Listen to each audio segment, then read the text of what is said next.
আমরা এই মুহূর্তে আছি কলকাতা উচ্চ ন্যায়ালয়ের সামনে। আপনাদের সামনে আছেন আইনজীবী সৌম্য দাশগুপ্ত।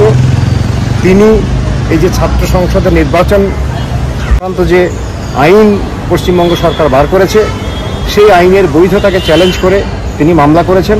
আমার তার কাছে প্রথম প্রশ্ন থাকবে যে এই নির্বাচন সংক্রান্ত আইনের বৈধতাকে চ্যালেঞ্জ করে আপনি মামলা করেছেন, এ ব্যাপারে আপনার প্রথম প্রতিক্রিয়া কি?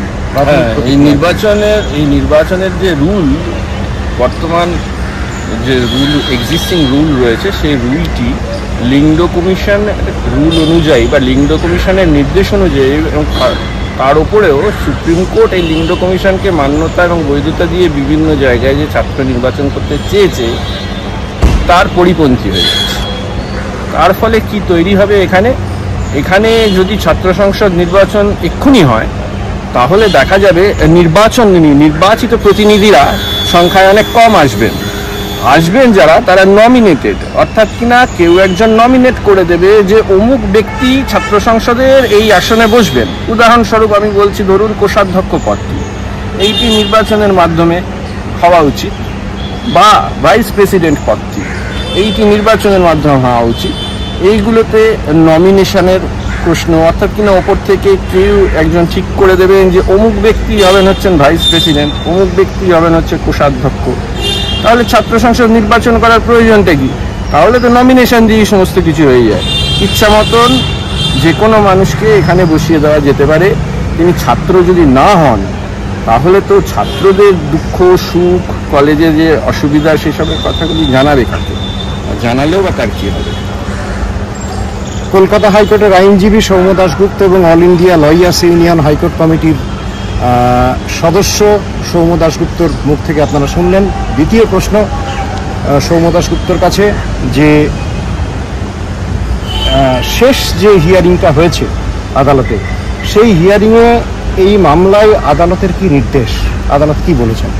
আদালত গত কয়েক মাস ধরে আদালত বারবার আমাদের যে রাজ্য সরকারের যে আইনজীবীরা রয়েছেন তাদের কাছে এই প্রশ্ন তুলেছেন এবং রিপোর্ট চেয়েছেন।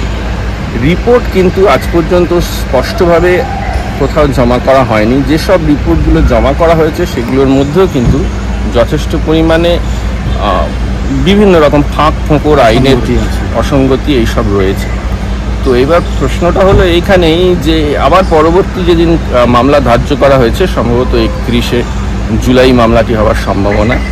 হ্যাঁ, এর মধ্যে কি হাইকোর্ট কোথাও বলেছেন যে নির্বাচন করবার কথা, ছাত্র সংসদে নির্বাচন করবার কথা? অভিমত তো তাই, যে হাইকোর্টের অভিমত যদি নির্বাচন করবার কথা বলা হয়ে থাকে, তাহলে এই আইন, যে আইনটা রাজ্য সরকার এনেছে, সেই আইনটা একাধারে সেই আইনটাকে চ্যালেঞ্জ হয়ে আছে, সেই আইনের বৈধতা নিয়ে।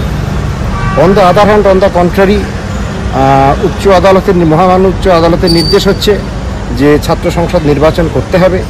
তো এই ব্যাপারে আপনার কি অভিমত, কি প্রতিক্রিয়া? নির্বাচন কি এই আইন থাকার সঙ্গে সঙ্গে নির্বাচনটা কি করা সম্ভব? না, দ্রুত নির্বাচন করতে হবে। আজকে আমরা যে মামলাটি ফাইল করেছি, স্টুডেন্ট ফেডারেশন অফ ইন্ডিয়া কয়েকজন ছাত্র আমাকে অনুরোধ করেছিলেন, হ্যাঁ, সেই মামলাটি 2023 থেকে চলছে। এখনো পর্যন্ত 2017 সালের যে রুল, সেই রুলটি, সেই আইনটি সামান্য কিছু সংশোধন করলেই, লিঙ্গ কমিটি এবং সুপ্রিম কোর্টের রায় অনুযায়ী সামান্য কিছু সংশোধন করলেই ছাত্র সংসদ নির্বাচন করা যেতেই পারে। এবং এই সামান্য ত্রুটি সংশোধন করতে এই 2023, 2024, 2025 আজকে আমরা জুলাই মাসে আছি, এর প্রয়োজন ছিল না। এক মাসও সময় লাগে না, দিন 7 মধ্যে এই রুল সংশোধন করে দেওয়া উচিত ছিল। কিন্তু আশ্চর্যের বিষয় যেটা আমরা বারবার দেখছি, যে আসল কথা হলো 2013 সাল থেকে কোথাও ছাত্র সংসদ নির্বাচন হয়নি। এবং ছাত্র সংসদ যাতে নির্বাচিত না হয়, এবং পুরনো যেসব ছাত্র সংসদের যারা চলে যাওয়া ছাত্র বা ইউনিয়ন রুমের দাদাগিরি, এর ফলে এগুলো বেড়ে গেছে। আচ্ছা, আমরা শুনেছি যে সমস্ত কলেজগুলো আছে, কলেজের যে ইউনিয়ন রুম বলে যেগুলোকে চালানো হচ্ছে, তো সেই ইউনিয়ন রুমগুলোকে আপাতত বন্ধ রাখতে বলা হয়েছে। তো এই ব্যাপারে ইউনিয়ন রুম কি বন্ধ আছে, বা কি করছে কলেজগুলো, কি কোন দিকে যাচ্ছে, আপনার কি বক্তব্য? আপনার কাছে সেই ধরনের কোনো দেখুন মাননীয় বিচারপতি অবশ্যই সঠিকভাবে ইউনিয়ন রুমগুলি বন্ধ রাখতে বলেছেন। এই কারণে বলেছেন যে ইউনিয়ন রুম থেকেই এই নানা রকমের নক্কারজনক ঘটনা আমরা দেখতে পাচ্ছি গত কয়েক বছর ধরে। বন্ধ আছে? হ্যাঁ, ইউনিয়ন রুম বন্ধ আছে, ইউনিয়ন রুম বন্ধ আছে, কিন্তু ইউনিয়ন রুম বন্ধ থাকলেই যে এই নক্কারজনক ঘটনা আটকানো যাবে তা নয়। বিভিন্ন জায়গা আছে, বিভিন্ন স্থান আছে, এবং এই সমস্ত কলেজে না পড়া বা কলেজ থেকে পাশ করে যাওয়া বা কলেজ থেকে বহুদিন আগে পাশ করে যাওয়া যেসব প্রাক্তন ছাত্ররা যেসব নক্কারজনক ঘটনা ঘটাচ্ছেন, যারা বর্তমান রাজনৈতিক ক্ষমতায় বলীয়ান হয়ে রয়েছেন, তাদের কিন্তু এই ইউনিয়ন রুম বন্ধ রাখলেই হবে না।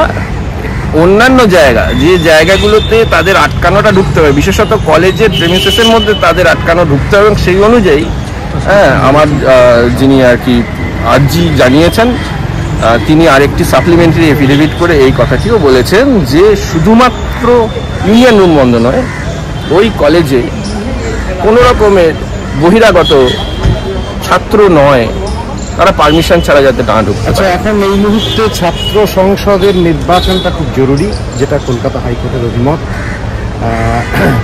মহামান্য হাইকোর্টও তাই মনে করছেন। তো এই নির্বাচনটা কিভাবে সম্ভব? আমরা দেখতে পেয়েছি 2011 সালের পরে রাজনৈতিক পট পরিবর্তনের পর থেকে এই সরকারের যে নির্দেশিকা বা আইন বা রুল যাই বলুন না কেন, সেই আইনের মাধ্যমে এই সরকার চাইছে না ছাত্র সংসদের ইলেকশনটা হোক, তারা চাইছে ছাত্র সংসদের সিলেকশনটা হোক। কেন সিলেকশন? তারা চাইছে তাদের মনোনীত কেউ সেখানে বসবে, আজকে কোষাধ্যক্ষ বলুন, সেক্রেটারি বলুন, এবং তারা তাদের মতন করে চালাবে, এবং গণতান্ত্রিক যে প্রক্রিয়া, যার ফলে গণতান্ত্রিক প্রক্রিয়াটা ব্যাহত হচ্ছে। তো কিভাবে গণতান্ত্রিক প্রক্রিয়ায় নির্বাচনটা সম্ভব, এ ব্যাপারে আপনার কি অভিমত? দেখুন, গণতান্ত্রিক প্রক্রিয়ায় নির্বাচন সম্ভব তখনই যখন সমস্ত ছাত্রছাত্রী একসাথে একজোট হয়ে তারা নিজেদের ছাত্র সংসদ গঠন করবে। এই জন্যই বেশি দরকার যে বহিরাগত ছাত্র, প্রাক্তন ছাত্র বা অন্যান্য যেসব বহিরাগত মানুষ আছেন তাদের প্রত্যেকটি কলেজে ঢোকা বারণ করে দেওয়া এবং সেই অনুযায়ী নির্বাচনকে পরিচালিত করা।